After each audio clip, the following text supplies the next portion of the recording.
Bahkan mayoritas ulama menjelaskan bahwa Isra dan Mi'raj itu dengan ruh dan jasad. Ada dua pendapat Bapak-bapak. Ada yang mengatakan Isra dan Mi'raj itu ruh Nabi saja.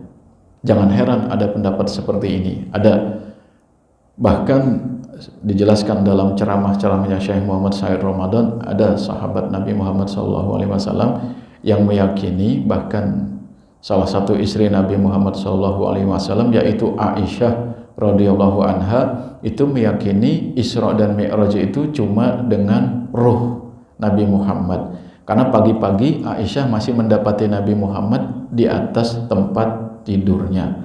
Itu satu pendapat, silakan. Tapi mayoritas ulama menjelaskan Isra dan Mi'raj itu dengan ruh dan jasad. Kalau cuma dengan ruh saja itu sepertinya bukan mukjizat, bisa jadi seperti perjalanan mimpi karena ruh saja. Tapi ini ruh dan jasad, karena ruh dan jasad maka ini menjadi mukjizat yang sangat besar.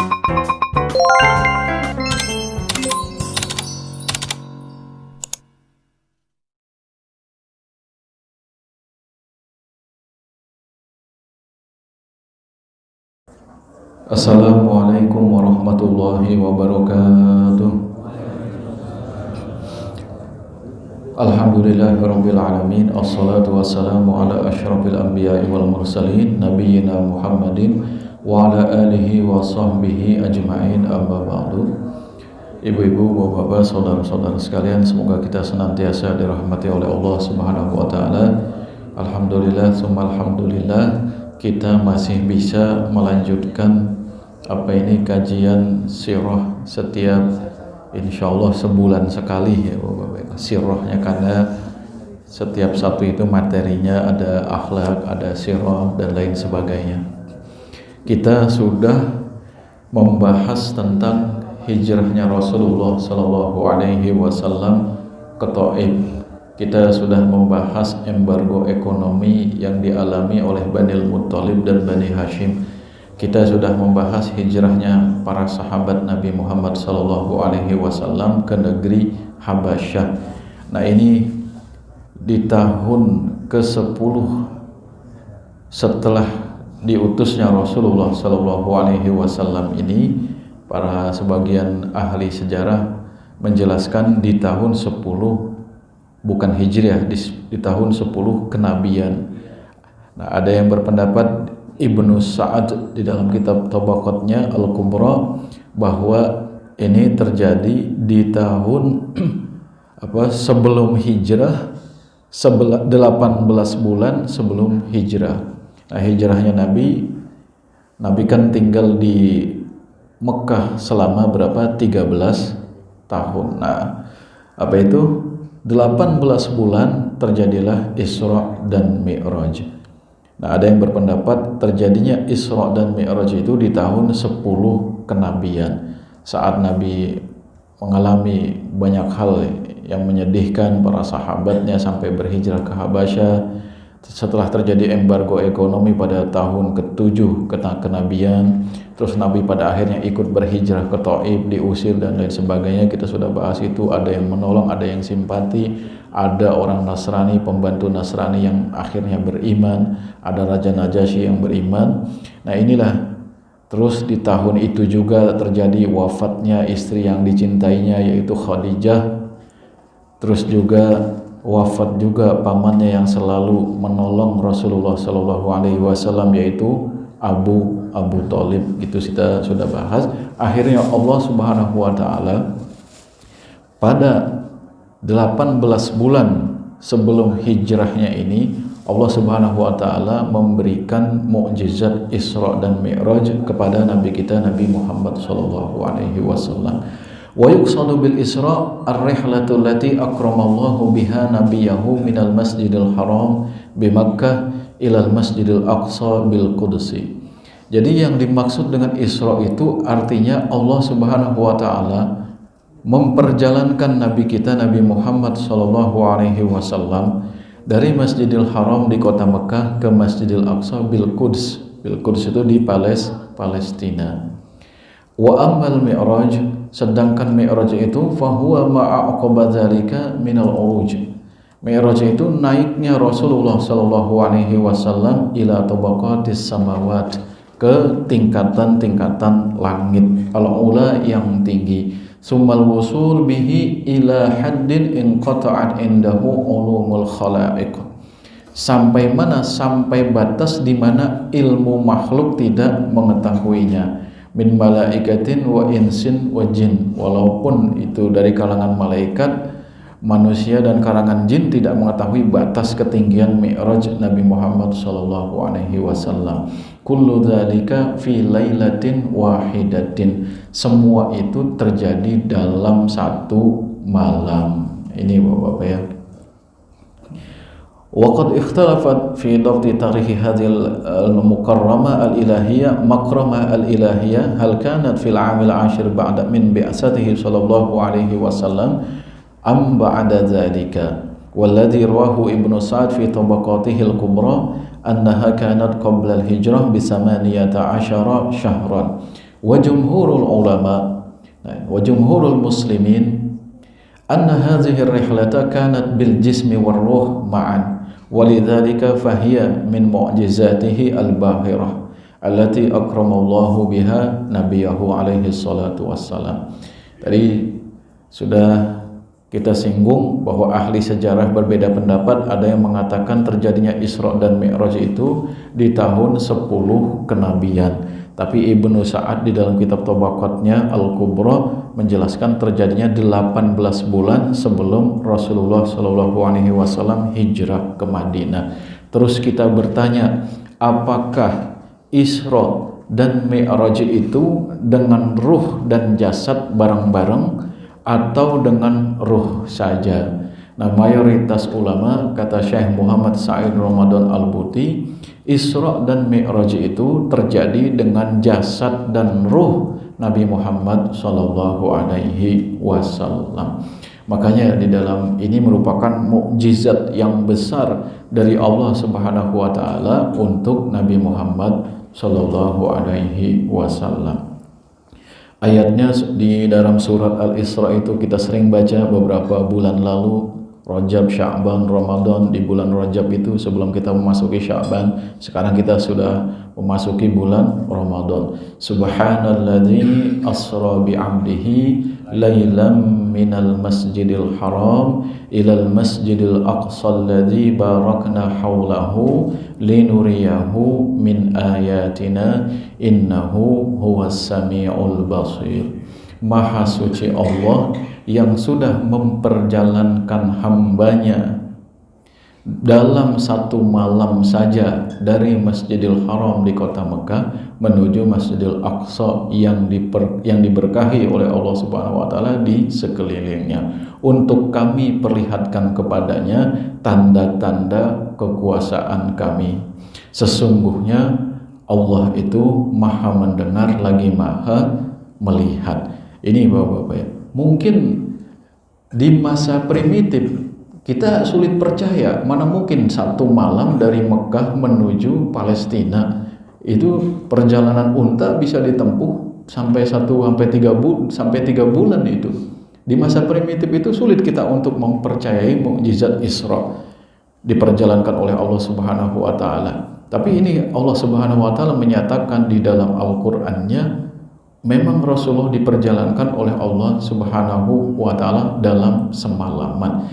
Tapi belakangan di masa modern seperti ini, di mana ilmu pengetahuan dan teknologi semakin maju, dari Jakarta ke Medan orang bisa sampai dalam 1 jam, sudah tidak asing lagi. Karena bahkan di masa primitif orang tidak percaya ada besi bisa terbang.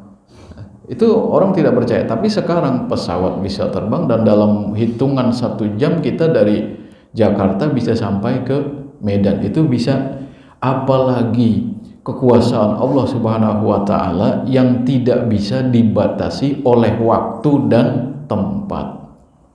Jadi Allah Subhanahu wa taala memiliki kekuasaan yaitu tidak terikat dengan waktu dan tempat. Bisa saja Allah menggulung masa, menggulung waktu, bisa menjadi karena Allah Subhanahu wa taala Maha Kuasa.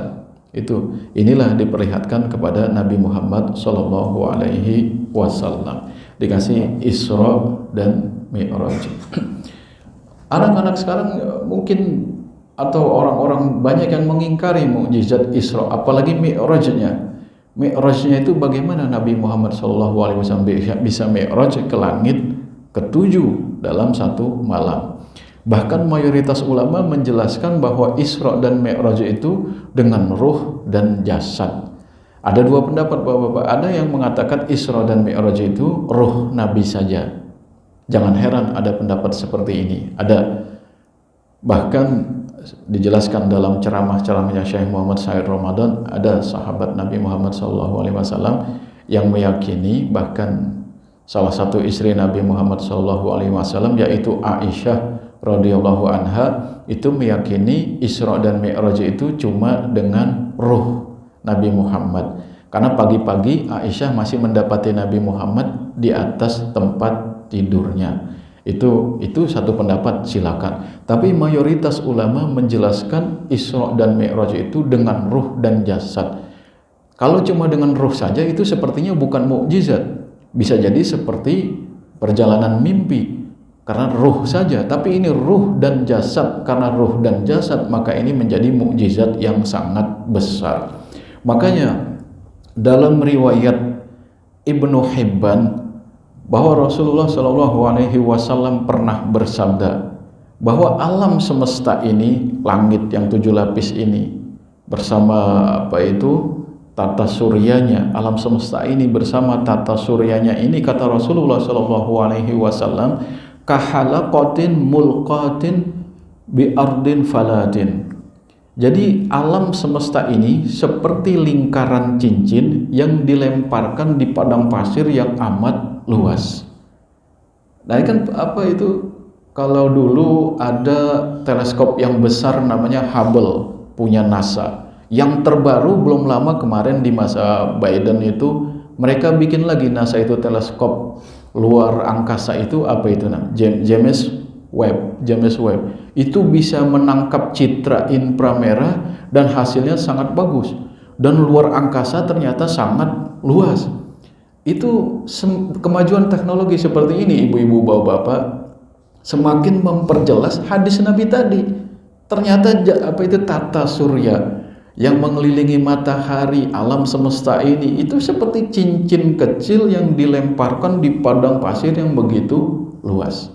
Tidak mungkin keterangan ini muncul dari seorang nabi yang tidak bisa baca tulis, kecuali beliau ini mendapatkan mukjizat dari Allah Subhanahu wa ta'ala. Silakan ibu-ibu bapak-bapak mau percaya atau tidak. Tapi kemajuan ilmu pengetahuan dan teknologi semakin memperjelas bahwa Al-Quran itu bukan buatan Nabi Muhammad SAW. Salah satunya mukjizat Isra dan Mi'raj. Ada lagi yang mengatakan bisa jadi Nabi Muhammad mencontoh dari pengetahuan umat terdahulu. Jadi nyontek ilmu pengetahuan terdahulu. Tidak semua betul. Mungkin ada di dalam Al-Quran itu yang sesuai dengan ilmu pengetahuan terdahulu, tapi ada yang tidak sesuai. Coba contohkan, gampang kita contohkan. Dulu di masa Yunani, bapak-bapak, di zaman Yunani itu, di antaranya filosofnya Aristoteles itu meyakini bahwa janin ini embriologi ibu-ibu bapak ya, tentang bayi. Janin itu di masa Yunani itu katanya sumbernya dari cairan atau sel telur wanita saja. Makanya kalau ada wanita mandul, suami istri ini pun tidak punya anak, di masa Yunani yang disalahkan wanita. Itu bapak-bapak. Ini di masa Yunani yang ilmu pengetahuan saat itu maju, filosof falsafahnya itu maju, berkeyakinan seperti itu.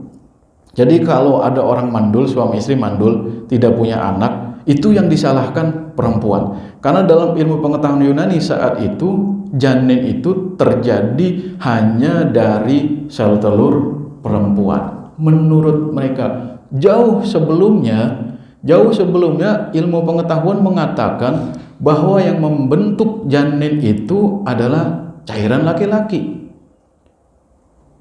Jadi kalau ada yang mandul, tidak punya anak, yang disalahkan laki-laki. Turun Al-Quran. Coba ibu-ibu bapak-bapak buka surat Al-Insan. Ini dibacakan oleh Rasulullah yang tidak belajar dari kitab-kitab sebelumnya. Nabi tidak bisa baca tulis.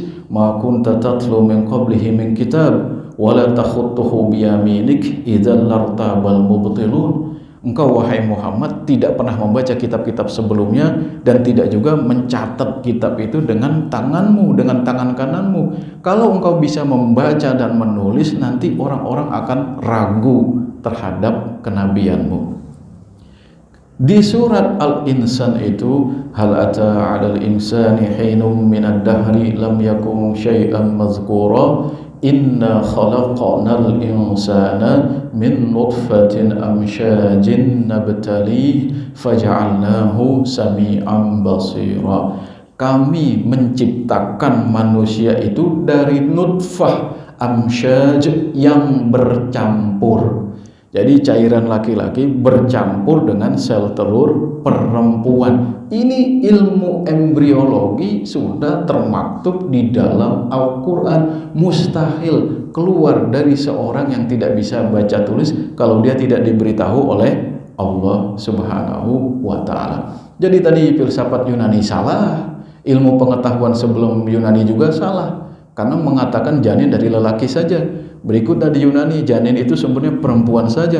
Islam sudah menjelaskan di dalam Al-Quran, janin itu terjadi dari perpaduan sel telur wanita dan cairan laki-laki. Firman Allah benar. Semakin maju ilmu pengetahuan dan teknologi, semakin membuktikan mukjizat Al-Quran. Itu Bapak ya. Itu tadi. Nah, jadi untuk mengimani Isra dan Mi'raj sekarang ini sangat bisa, sangat mudah seperti itu. Ada lagi Rasulullah Shallallahu Alaihi Wasallam berfirman di surat Al-An'am itu. Tadi imamnya baca surat Al-An'am itu. Itu kalau dilanjut lagi surat Al-An'am itu nanti ada famay yuridillahu ayyahdiyahu yashrah sadrahu lil Islam wa may yurid ayyudillahu yaj'al sadrahu dayyikan haraja ka'annama yas'adu fis sama. Jika orang ini dikehendaki oleh Allah Subhanahu wa Ta'ala untuk diberi hidayah oleh Allah Subhanahu wa Ta'ala, jika Allah berkehendak ingin memberikan hidayah kepada seseorang, yashrah sadrahu, dadanya itu dilapangkan oleh Allah Subhanahu wa Ta'ala. Hatinya luas, hatinya lapang, tidak sempit. Hatinya bersih, lapang, bersih, memeluk dan menerima Islam. Wa may yurid ayyudillahu, siapa yang Allah inginkan dia disesatkan oleh Allah Subhanahu wa Ta'ala, siapa yang Allah ingin sesatkan, ini yaj'al sadrahu dayyiqa, Allah akan jadikan dadanya itu sempit, ka'annama yas'adu fis sama, seakan-akan dia terbang ke langit. Ini Al-Quran bicara, orang semakin tinggi terbang ke langit, dadanya semakin sempit. Kenapa sempit? Nafas makin susah. Karena semakin tinggi kita terbang, lapisan oksigen semakin menipis. Al-Quran sudah bicara. Jadi semakin maju ilmu pengetahuan dan teknologi, semakin terbukti kebenaran Al-Quran. Ini bisa ibu-ibu, bapak-bapak, saudara-saudara sekalian baca. Ada buku Pak Quraisy Shihab itu tentang mukjizat Al-Quran. Kalau versi bahasa Arab banyak itu kitab mukjizat Al-Quran. Itu insya Allah kita semakin lebih percaya. Jadi banyak ilmuwan-ilmuwan yang masuk Islam karena membuktikan kebenaran Al-Quran. Nah sekarang yang kita bahas tentang Isra dan Mi'raj. Kita mengimani karena bagi Allah Subhanahu wa Ta'ala itu sangat mudah. Wa fiha, ini diriwayatkan oleh Imam Bukhari, juga diriwayatkan oleh Imam Muslim dalam hadis yang sangat panjang. Wa fiha annahu sallallahu alaihi wasallam utiya bil buraq, Nabi dibawakan buraq. Buraq itu dabatun fawqa himar wa duna baglin, dia itu himar seperti keledai, wa duna baglin, dan tidak sampai sebesar kuda gitu ya. Himar, kalau himar lebih kecil dari kuda, ini agak besaran sedikit. Yada'u hafirahu inda muntaha tarfihi, kakinya dia letakkan di bawah. Wa fiha annahu sallallahu alaihi wasallam dakhala al-masjid al-aqsa fa shalla fihi rak'ataini. Nabi masuk ke dalam Masjidil Aqsa terus sholat 2 rakaat. Mungkin ibu-ibu bapak-bapak bertanya, ini sholat apa ini? Bukankah sholat baru diwajibkan pada kejadian Mi'raj? Ini belum Mi'raj, sudah sholat 2 rakaat. Nanti kita jawab. Summa atahu Jibril bi ina'in min khamrin wa ina'in min labanin. Terus malaikat Jibril datang membawa satu bejana yang berisi susu dan satu lagi berisi khamar. Fakhtaru alaihi salatu wassalam al-laban. Maka Nabi Muhammad sallallahu alaihi wasallam memilih susu. Tapi ini ya kalau sudah masuk imsak tidak boleh nyusu lagi ya bapak-bapak ya. Kalau sudah masuk imsak tidak boleh nyusu lagi ya. Memang udah tua masih nyusu. Oh begitu. Iya. Iya bapak-bapak. Itu imsak ya. Ada yang mengatakan imsak itu bid'ah. Ada hadisnya diriwayatkan oleh Imam Bukhari. Imam Bukhari bahwa Rasulullah ada azan Abdullah ibnu Ummi Maktum mengumandangkan azan pertama. Kalau Abdullah ibnu Ummi Maktum mengumandangkan azan, makanlah dan minumlah kalian. Terus nanti sampai azan berikutnya Bilal bin Rabah. Terus ada lagi, jadi azan pertama itu membangunkan sahur, azan kedua itu apa? Azan sholat subuh. Ada sahabat yang bertanya terus Nabi setelah makan. Ada yang bertanya di dalam riwayat Imam Bukhari itu berapa jarak dari selesainya Rasulullah makan sampai beliau sholat berjamaah. Sahabat menjelaskan qadra khamsina ayatan, sebanyak kisaran membaca 50 ayat. Itu Nabi sudah tidak makan, itu menjaga jarak. Ini imsak, jaga-jaga itu bapak-bapak ya. Ada lagi yang pakai dalil lebih menarik lagi bapak-bapak. Itu di Al-Quran kan kalau kita sering baca itu apa itu wala tubashiruhunna wa antum aakifuna fil masajid. Jangan menggauli istri-istri kalian sedangkan kalian beriktikaf di masjid. Emang ada orang iktikaf mempergauli istrinya? Tapi ujungnya itu ada watilka hududullahi fala ta'taduha. Itulah batasan-batasan Allah, jangan melampauinya. Jadi sebelum masuk subuh itu kan ada batasan-batasan. Jadi jangan dilampaui. Kalau kita masuki batasan itu nanti keburu masuk waktu subuh. Jadi ada yang berpendapat selama masih azan boleh makan, itu pendapatnya tidak benar. Karena Nabi selesai makan dan jarak antara selesai makan, selesai sahur sampai Nabi sholat sebanyak 50 ayat. Itu. Adapun dalil yang mengatakan kalau Abdullah bin Ummi Maktum azan makan dan minumlah, itu orang ada yang menyalahpahami. Itu katanya Abdullah bin Ummi Maktum mengumandangkan azan, terus Nabi memerintahkan makan. Selama azan boleh makan. Salah. Itu azan pertama untuk membangunkan sahur. Silakan makan sahur. Kalau Bilal sudah mengumandangkan azan subuh, sholat subuh, tidak boleh makan lagi. Itu bapak-bapak ya. Jadi imsak ada. Imsak ada itu sepertinya. Jadi kita hati-hati. Sampai Nabi memilih susu tadi bapak-bapak. Wahakadza.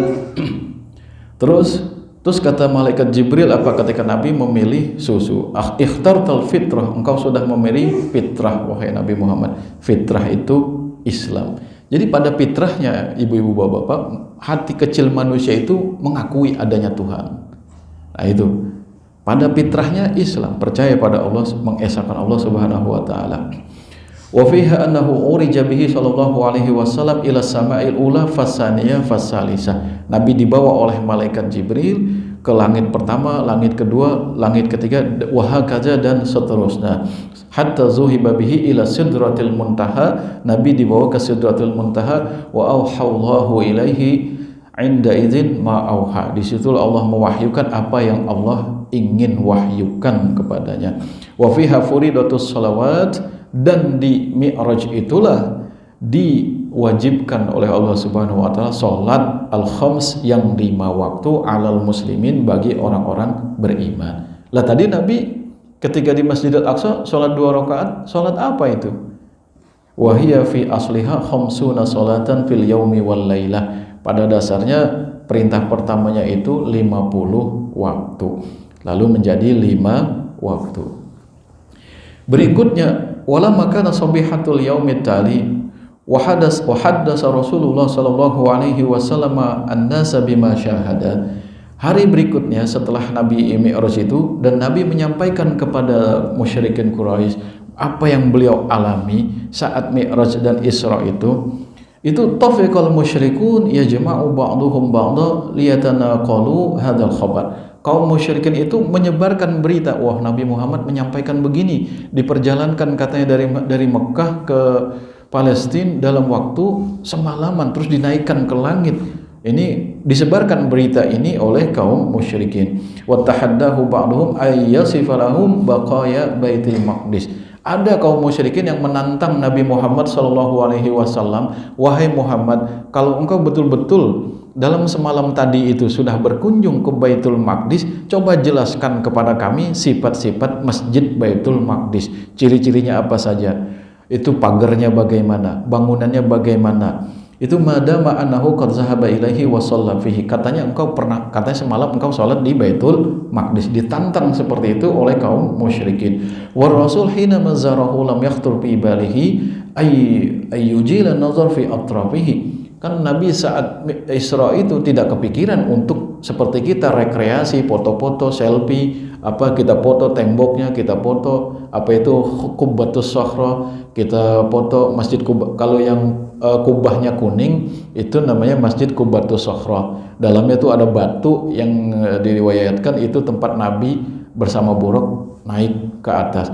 Kalau Masjidil Aqsa itu kompleks semua itu, ada yang kubahnya silver.